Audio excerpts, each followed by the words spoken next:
Alhamdulillahi Rabbil Alamin, wa salatu wa salam ala Rasulillah, wa ala alihi wa sahabatihi wa man tabi'a huda.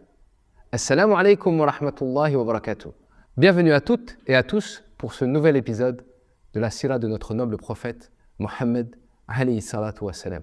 Après les persécutions, les menaces, les tentatives de meurtre et les négociations, les conversions de Omar et de Hamza poussèrent les Quraysh à trouver de nouvelles méthodes pour combattre l'islam. Les Quraysh se réunirent et se mirent d'accord pour boycotter la tribu du prophète Mohammed sallallahu alayhi wa sallam, les Banu Hashim. Ils se mirent d'accord pour ne plus se marier avec eux, ne plus leur marier leurs filles, ne plus commercer avec eux et ne plus avoir aucun rapport, jusqu'à ce qu'ils leur livrent Mohammed afin qu'ils le tuent. Durant ces 3 longues années que dura ce boycott, les musulmans vont subir la famine. La famille du prophète alayhi salatu wa salam va souffrir, subir la faim, à tel point qu'ils vont être contraints de manger des feuilles d'arbre. Et beaucoup d'entre eux tombèrent malades à la suite de cette famine. Parmi eux, son oncle, Abu Talib, qui tomba gravement malade. Malgré tout, cela ne l'a pas empêché de prendre la défense de son neveu et de le protéger autant qu'il le pouvait. Après la levée du boycott, la maladie d'Abu Talib ne cessa de s'aggraver, jusqu'à causer sa mort. Le prophète alayhi salatu wa salam tenta, durant tout son vivant, de le pousser à se convertir à l'islam. Il ne ménagea aucun effort pour qu'Abu Talib rejoigne sa religion. Avant de mourir, le prophète alayhi salatu wa salam tenta une dernière fois d'appeler son oncle à l'islam. Il se présenta à lui alors qu'il se trouvait sur son lit de mort. Il trouva à ses côtés 2 grands ennemis de l'islam, Abu Jahl et Abdullah ibn Abi Umayya. Le prophète alayhi salatu wa salam saisit alors l'occasion pour tenter une dernière fois de convaincre son oncle. Il lui dit alors: Ya am, qul la ilaha illallah, kalimatan uhajju laka biha indallah. Ô mon oncle, dis la ilaha illallah, une parole par laquelle je pourrai argumenter en ta faveur auprès d'Allah azza wa jal.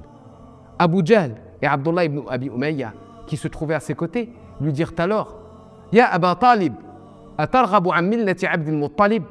Ô Abu Talib, vas-tu renier la religion de ton père? Le prophète alayhi salatu wa salam réitéra alors sa demande. Et Abu Jahl et Abdullah ibn Umayya réitérèrent également leurs propos. Finalement, Abu Talib décida de rester attaché à la religion de ses ancêtres et il refusa de prononcer l'attestation de foi.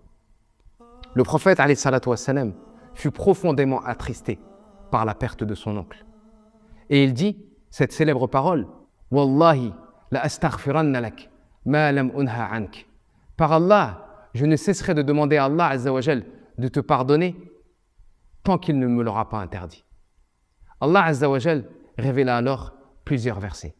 Il révéla sa noble parole dans la sourate At-Tawbah: Ma kana lin-nabiy wal-ladhina amanu an yastaghfiru lil-mushrikin walau kanu uli qurba min ba'di ma tabayyana lahum annahum ashabul jahim. Il n'appartient pas aux prophètes et à ceux qui ont cru d'invoquer le pardon d'Allah en faveur des polythéistes, fussent-ils leurs proches parents, après qu'il leur soit clairement apparu qu'ils font partie des gens de l'enfer. Allah azza wa jal révéla également au sujet de son oncle un verset dans la sourate Al-Qasas dans lequel il nous dit subhanahu wa ta'ala: Innaka la tahdi man ahbabt walakinna Allah yahdi man yasha. Ô Mohammed, tu ne guides pas qui tu aimes, mais Allah, certes, guide qui il veut. C'est ainsi qu'Abu Talib, malgré tout le soutien qu'il apporta au prophète alayhi salatu wa salam pendant les 10 premières années de sa mission, mourut polythéiste, attaché à la religion de ses ancêtres. 3 jours plus tard, le prophète alayhi salatu wa salam va perdre un autre de ses principaux soutiens. Il va être attristé et éprouvé par la perte de sa chère et tendre épouse, Khadija radiyallahu anha, celle qui l'avait tant soutenu, celle qui fut la première à croire en lui, celle auprès de qui il trouvait repos et réconfort et soulagement au milieu de toutes ces épreuves, au milieu de toutes ces difficultés, au milieu de toutes ces persécutions. Le prophète alayhi salatu wa salam venait de perdre 2 de ses principaux soutiens, son oncle Abu Talib et sa tendre épouse Khadija radiyallahu anha. Le prophète ne se trouvait plus en sécurité à la Mecque. il devait trouver un soutien à l'extérieur. Il fut contraint de quitter la ville. Mais où se tourner? Vers qui aller?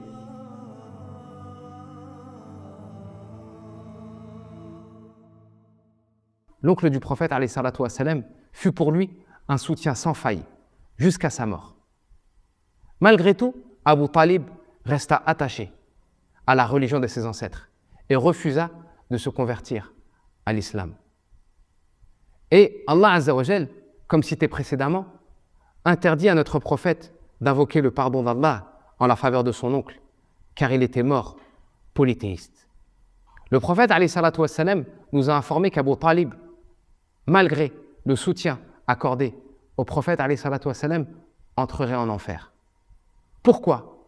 Malgré tout le bien qu'il a fait pour notre prophète, Abu Talib ne pouvait prétendre rentrer au paradis. Premièrement, parce qu'il était coupable de la plus grande des injustices, qui est le polythéisme, le fait d'adorer un autre qu'Allah, le fait de vouer une adoration à une autre divinité en dehors d'Allah Azza wa Jal. Allah Azza wa Jal nous rappelle dans le Coran que ceci est la plus grande des injustices.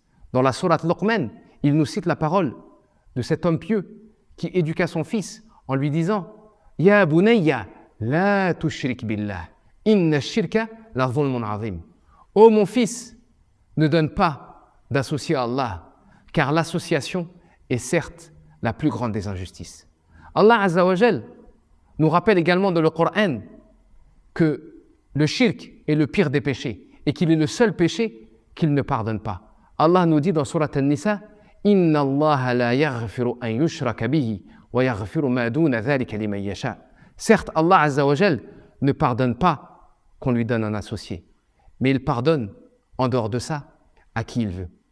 Allah Azza wa Jal nous a également informé qu'il a interdit le paradis à tout polythéiste, toute personne qui meurt sur le polythéisme. Dans un verset dans Surat Al-Ma'ida, il nous dit subhanahu wa ta'ala « Innahu man yushrik billah faqad harrama Allahu alayhi al-jannah » Certes, celui qui donne un associé à Allah, Allah Azza wa Jal lui a interdit le paradis. Donc voilà pourquoi Abu Talib, celui qui a tant aidé le prophète, celui qui a tant soutenu le prophète, celui qui s'est sacrifié pour le prophète, alayhi salatu wassalam, ne pouvait pas prétendre au paradis. Deuxième sagesse, le fait qu'Allah Azza wa Jal guide qui il veut et que le prophète, alayhi salatu wassalam, ne peut pas guider les créatures. En effet, la guidée est entre les mains d'Allah Azza wa Jal et le prophète, alayhi salatu wassalam, n'est qu'un avertisseur. C'est pour ça qu'Allah lui dit dans le Coran « Fadhakkir innama anta mudhakkir lasta alayhim bimusaytir » Ô Muhammad, rappelle, car tu n'es qu'un rappeleur et tu ne peux pas les contraindre à se convertir et à suivre la guidée. Donc, la guidée n'est qu'entre les mains d'Allah et le prophète alayhi salatu wassalam n'est qu'un avertisseur. On pourrait donc se demander pourquoi est-ce qu'Allah Azza wa Jal dit à notre prophète dans un autre verset « Wa innaka latahdi ila siratin mustaqim » Ô Muhammad, tu guides certes vers un chemin droit. Si la guidée n'est pas entre les mains du prophète, comment Allah Azza wa Jal pourrait-il affirmer dans le Coran que le prophète alayhi salatu wassalam guide vers un chemin droit? Tout simplement car la guidée est de deux types dans le Coran. Une guidée qui est propre à Allah et une guidée qui peut être attribuée à Allah ainsi qu'aux prophètes et à ceux qui les ont suivis. La guidée qui est propre à Allah, c'est celle qui permet au serviteur de suivre la guidée. Allah lui accorde l'autorisation de suivre cette guidée, d'accepter le message. Il lui ouvre le cœur à la foi. Celle-ci est propre à Allah. C'est pour ça qu'Allah Azza wa Jal a dit à notre prophète « Innaka la tahdi man ahbabt » Ô Muhammad, tu ne guides pas celui que tu aimes. Et la seconde guidée est une guidée qui peut être attribuée à Allah, mais également au prophète. On l'appelle « Hidayatul Irshad » et elle consiste à montrer le chemin. Et celle-ci peut être attribuée au prophète. C'est pour ça qu'Allah Azza wa Jal a dit « Wa innaka la tahdi ila siratin mustaqim » Certes, ô Muhammad, tu guides vers un chemin droit. À travers la mort d'Abu Talib, on constate également deux dangers. Le premier, le danger des mauvaises fréquentations. Et deuxièmement, le danger de s'attacher de manière aveugle aux traditions de ses ancêtres, qu'elles soient bonnes ou mauvaises. Abu Talib était convaincu de la véracité de son neveu, mais il refusa de le suivre, par crainte de se faire critiquer par son peuple et par crainte de contredire la religion de ses ancêtres.